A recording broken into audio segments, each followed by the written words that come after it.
Assalamualaikum warahmatullahi wabarakatuh. Kami dari kelompok 1 Komunikasi Antar Budaya Pendidikan Agama Islam kelas A angkatan 2021 dengan saya sendiri Muhammad Syahrul Sabda Dan saya Azhar Fawaz. Dan saya Ahmad Maulana. Dengan saya Agus Mulyana. Saya Muhammad Fahriyadi. Dan saya Satria Bukti.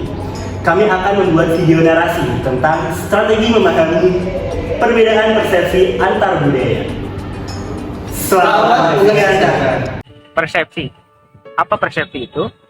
Persepsi adalah pemahaman atas suatu informasi atau pemberian makna atas suatu informasi. Contohnya, jika ada dua tunanetra yang memegang bagian berbeda dari seekor gajah, tunanetra yang pertama memegang belalai gajah, sementara tunanetra yang kedua memegang ekor gajah.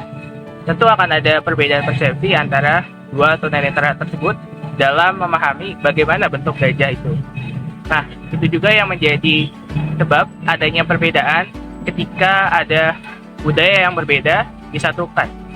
Berikut adalah beberapa contoh dari kasus yang terjadi apabila ada perbedaan budaya.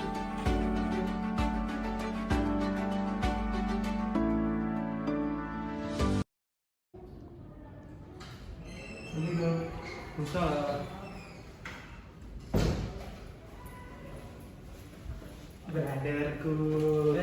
Apa kabar? Baik-baik. Ini ngerjain soal tugas baru, tugas selesai.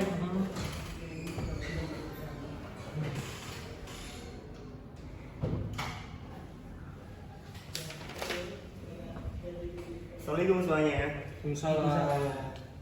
Selamat pagi. Pagi, Pak. Baik, hari ini seperti biasa kita akan mengadakan perkuliahan. Namun sebelumnya saya akan menegur salah seorang di antara kalian. Kamu, kenapa hari ini kamu pakai kaos? Ini saya lagi dicuci, Pak. Lagi dicuci. Kamu udah tahu aturan di kampus ini seperti apa? Sudah. Baik, karena kampus kita akan mencetak pendidik yang berkualitas, maka saya nggak mau tahu mau dicuci mau apapun itu. Sekarang kamu keluar dan cari kemeja dimanapun itu. Silakan. Baik semuanya, jadi seperti itu penjelasan terkait materi pada ya, silakan dulu. Nah, ini kan udah rapi, bersih, wangi, jadi kan enak dipandang gitu ya. Oke. Jadi ada yang mau ditanyakan? Saya, Pak. Ya.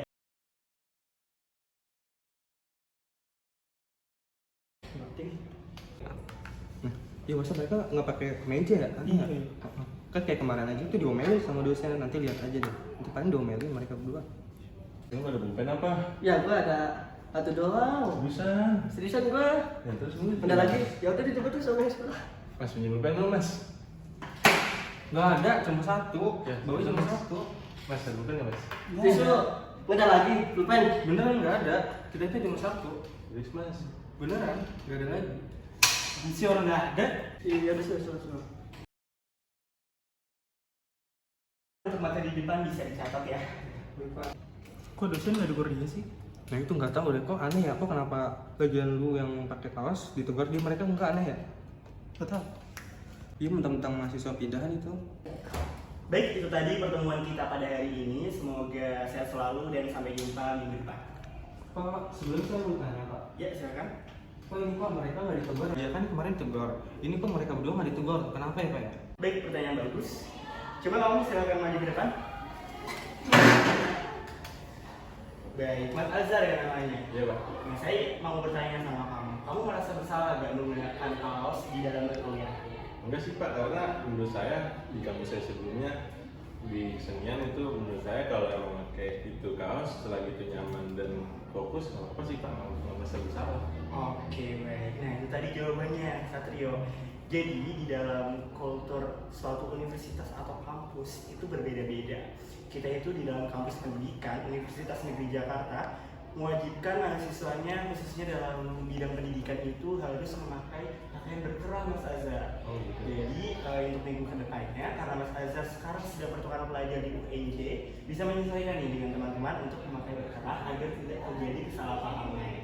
Pun untuk teman-teman yang di sini yang di UNJ, jangan sampai untuk berkonflik atau melakukan sebuah permasalahan terhadap teman-temannya, karena mereka itu kan mahasiswa yang tadi kita udah sama-sama mendengarkan ya, alasannya itu asal nyaman, bisa fokus dan tertutup itu tidak mengapa. Tapi karena saat ini kita ada di PNJ, Mas Azhar mohon sangat untuk menyelesaikan aturan dan visi misi yang dicanangkan UNJ gitu ya. Oke, baik, silakan untuk duduk kembali. Oh pantes, jadi kira tadi marah-marah kenapa? Iya, kirain gua lu berdua tuh sengaja gitu kayak seenaknya aja pakai kaos kan. Oh ternyata emang udah dari itunya ya, kultur kebiasaan dari kalian ya. Iya mas, makanya jangan ngejudge dulu mas. Oh ternyata kita berbeda persepsi ya dari pakaian. Iya mas, makanya selagi kita nyaman dan fokus, jadi nggak masalah mas di kita. Yaudah mas, maaf ya. Sorry ya bro, ya maaf ya. Ya.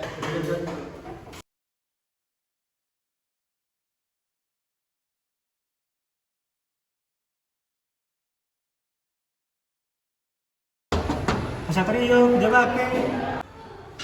Baik sebentar. Ayo Mas Satrio, kita kerja bakti. Iya, maaf. Ada banyak tugas, nggak bisa. Oh, Iya, sorry ya. Iya.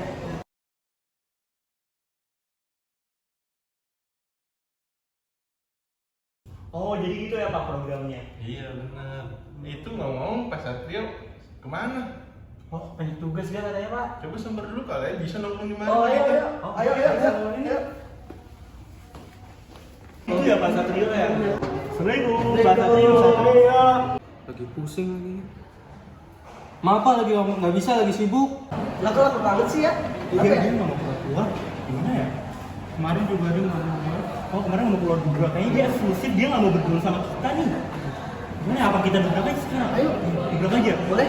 Oke, ayo. Ayo. Buka pintunya. Ayo buka. Woi.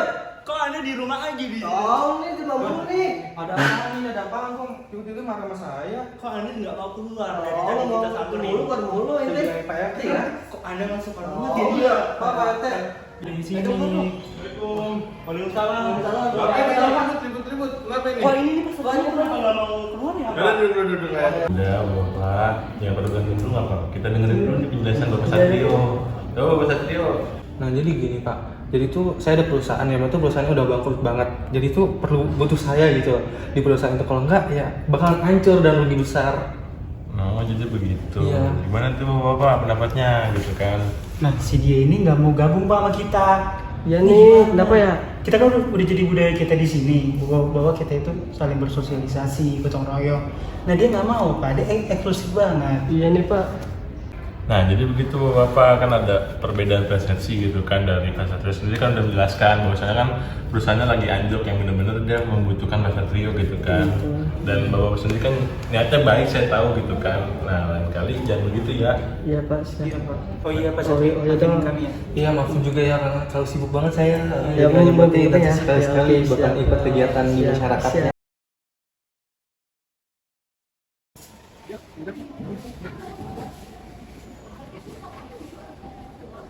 Gue lagi masak nasi ayam nih, lu mau nggak? Nasi ayam, wah boleh banget tuh. Oh, boleh. Iya, ayo boleh. Tungguin dulu ya. Iya. Nah, yuk. Wah, enak Eh. banget nasi ayamnya. Gue Boleh cobain deh. ya. Makan ya. Oh ya, gue mau ini dulu ya, ke belakang dulu. Iya, silakan. Yuk. Mana? Apa habis? Loh, emang kenapa? Kalau nggak dikasih nasi mendingan nggak usah. Ikhlas kok saya ngasihnya itu. Apaan? Ikhlas kok kayak gitu. Udah lah, mending gue cabut aja.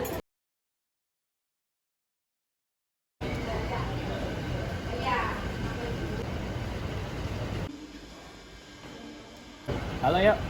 Jadi, kenapa lo langsung pulang dari rumah? Lu yang aja begitu, nanyain pas gue makan, juga kayak udah jaga tuh gue marah. Iyalah, gue tuh nanyain.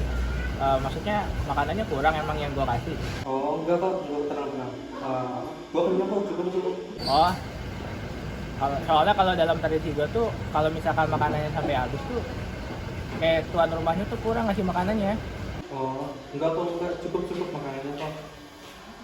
Oh ya, gue juga minta maaf ya karena udah marah-marah banget. Ya udah, gue juga minta maaf ya, tadi udah marah-marah, dia nggak jelas.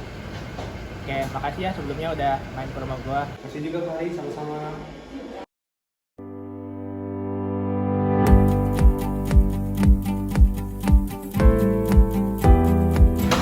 Jika seseorang tidak memahami persepsi masyarakat sekitar, maka akan menyebabkan beberapa permasalahan. Yang pertama adalah kesalahpahaman. Jika seseorang tidak memahami persepsi masyarakat sekitar, mereka akan salah dalam menafsirkan perilaku orang lain dan keliru dalam menafsirkan niat mereka. Yang kedua itu adalah mereka akan mendapatkan stereotip negatif. Mereka akan dimusuhi, mereka akan mendapatkan diskriminasi dan mendapatkan prasangka buruk kepada mereka. Yang ketiga, mereka akan kesulitan dalam beradaptasi. Mereka tidak akan memahami norma dan nilai-nilai masyarakat. Mereka akan mendapatkan isolasi sosial dan diskriminasi. Ada 3 faktor utama masalah mengapa alasan masalah persepsi itu terjadi. Yang pertama, latar belakang budaya. Persepsi itu pasti terikat oleh budaya. Setiap orang memiliki perbedaan budaya. Bagaimana kita seorang memaknai dari lingkungan ataupun keadaan sekitarnya, mesti dari budaya setiap orang. Jadi semakin besar perbedaan budaya antara kita dengan orang lain, maka semakin besar juga perbedaan persepsi yang dilakukannya. Lalu yang kedua, ada pengalaman individu. Setiap seorang mesti memiliki pengalaman yang berbeda-beda. Jadi pengalaman itu menjadi hal informatif bagi setiap individu dalam merespon ataupun menanggapi keadaan yang dimana ketika melihat sesuatu hal yang terjadi, dia langsung memikir, oh ternyata kita pernah mengalami pengalaman yang seperti itu dan terjadi adanya perbedaan pendapat ataupun persepsi. Yang ketiga adalah nilai yang dianggap. Setiap individu mesti memiliki nilai-nilai kepercayaan yang telah dianut dari turun-menurun keluarga ataupun lingkungan sosial yang telah diajarkan kepada dirinya, sehingga dia memiliki nilai yang dianut kepercayaannya. Sehingga antara setiap orang memiliki nilai yang dimana tuh jadi suatu kepercayaan dia yang dianut dalam persepsi.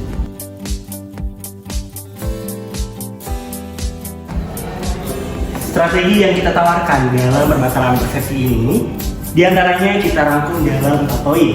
Yang pertama, kita harus mampu memahami kebudayaan yang ada di lingkungan sekitar. Kita harus mampu paham latar belakang budaya, suku, ras, agama, maupun nilai dan kepercayaan yang teman-teman kita atau lawan bicara kita anut. Yang kedua, kita harus pandai mengontrol emosi, tidak bersikap impulsif, tetapi proaktif terhadap permasalahan yang kita hadapi. Yang ketiga, kita harus memposisikan di mana kita berada.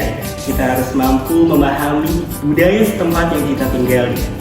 Dan tentunya yang keempat, kita harus meningkatkan interaksi sosial, tidak hanya di lingkungan tempat kita tinggal, tetapi bisa juga dengan lingkungan di kancah nasional maupun mancanegara atau internasional. Kesimpulan yang dapat kita ambil dari contoh beberapa kasus tersebut tentang perbedaan persepsi adalah kita harus bisa bersikap toleran terhadap adanya perbedaan budaya, terkhususnya dalam hal perbedaan persepsi. Kita harus bisa menjadi seorang yang toleran dan juga tidak egois terhadap perbedaan budaya dalam hal persepsi.